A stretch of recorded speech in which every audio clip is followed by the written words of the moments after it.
Assalamualaikum warahmatullahi wabarakatuh. Shalom, perkenalkan saya Andi Nurlaila Rahmadani dari Fakultas Ilmu Sosial dan Ilmu Politik, Prodi Ilmu Politik, kelas C dengan NIM F01220008. Nah, di sini saya akan sedikit membahas mengenai pemikiran politik Islam oleh Imam Al-Mawardi. Imam Al-Mawardi adalah seorang fikih khususnya berkaitan dengan fikih Syiasi dan termasuk salah seorang tokoh yang berpengaruh besar terhadap pemikiran politik Islam. Dalam kitabnya yang terkenal Al-Ahkam Al-Sultaniyah, ia banyak memberikan teori-teori politik yang sampai saat ini masih relevan dan dipakai oleh sebagian umat muslim dalam mengatur berbagai masalah yang berkaitan dengan politik dan ketatanegaraan. Kedalaman ilmu dan ketinggian akhlak Imam Al-Mawardi telah membuatnya terkenal sebagai seorang panutan yang disegani dan berwibawa di kalangannya, baik oleh masyarakat umum maupun oleh pihak pemerintah. Oleh sebab itu, beberapa kali dia ditunjuk sebagai hakim kerajaan di Baghdad dalam pemerintahan Abbasiyah, dan pada masa Al-Qadir berkuasa pada 380 Hijriah hingga 1300 Masehi. Karir Al-Mawardi meningkat setelah ia menetap kembali di Baghdad, yaitu menjadi hakim agung atau Qadi Al-Qudat, penasihat raja atau khalifah di bidang agama atau hukum Islam dan pemerintahan. Sebagaimana Plato, Aristoteles, dan Ibnu Al-Rabi, Al-Mawardi juga berpendapat bahwa manusia itu adalah makhluk sosial, tetapi Al-Mawardi memasukkan unsur agama dan teorinya. Manusia adalah makhluk yang paling memerlukan bantuan pihak lain dibandingkan makhluk lain. Menurutnya, kelemahan manusia yang tidak memiliki kemampuan untuk memenuhi semua kebutuhannya sendiri, dan adanya perbedaan individual atau bakat, kecenderungan, dan kemampuan mendorong manusia untuk bersatu dan saling membantu dan mengadakan kerjasama. Dengan kata lain, sebab lahirnya negara adalah hajat umat manusia untuk mencukupi kebutuhan mereka bersama, dan otak mereka yang mengajari tentang cara mereka bagaimana saling membantu dan bagaimana mengadakan ikatan satu sama lain. Dalam pandangan Imam Al-Mawardi, agar negara dapat ditegakkan dari segi politik yang mempunyai 6 unsur pokok, yaitu yang pertama, agama yang dianut dan dihayati sebagai kekuatan moral. Agama dapat mengendalikan keinginan atau hawa nafsu manusia karena menjadi pengawas melekat pada hati nurani manusia.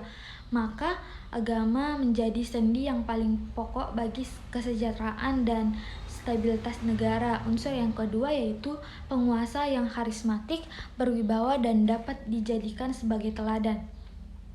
Dengan begitu, ia bisa mempersatukan aspirasi-aspirasi yang berbeda atau heterogen, membina negara untuk mencapai tujuan luhur, untuk menjaga negara agar agama dihayati dan diamalkan, dan melindungi rakyat, kekayaan, serta kehormatan mereka.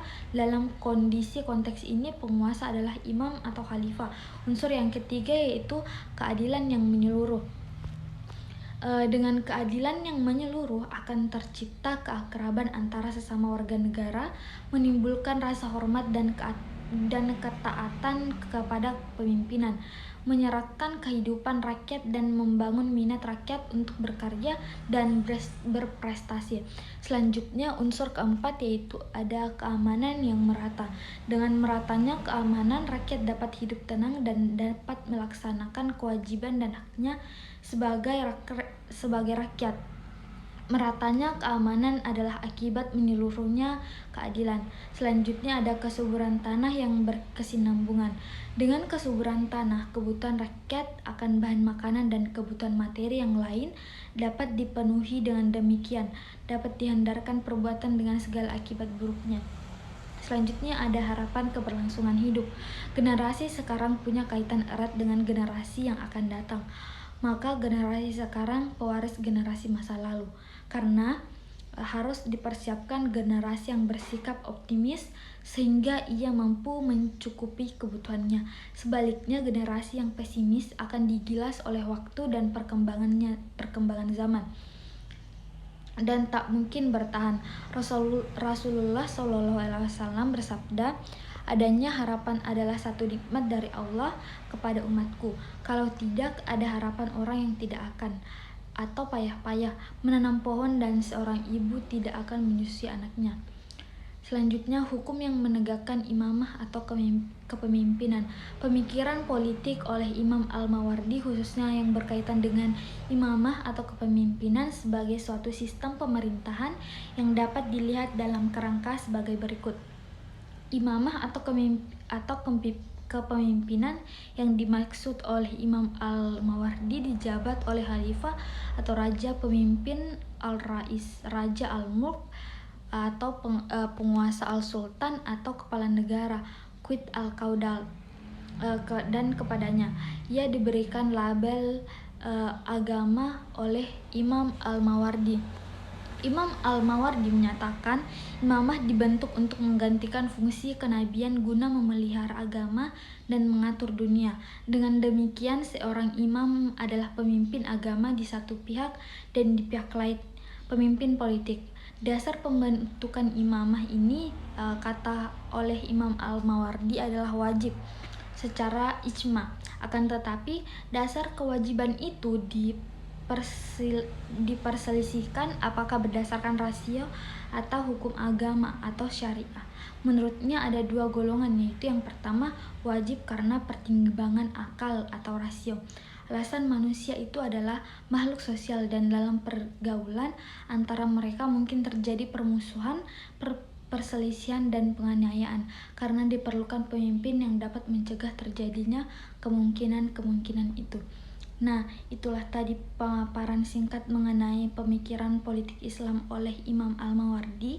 Lebih dan kurangnya mohon dimaafkan. Sekian dan terima kasih. Wabillahi taufiq wal hidayah. Wassalamualaikum warahmatullahi wabarakatuh.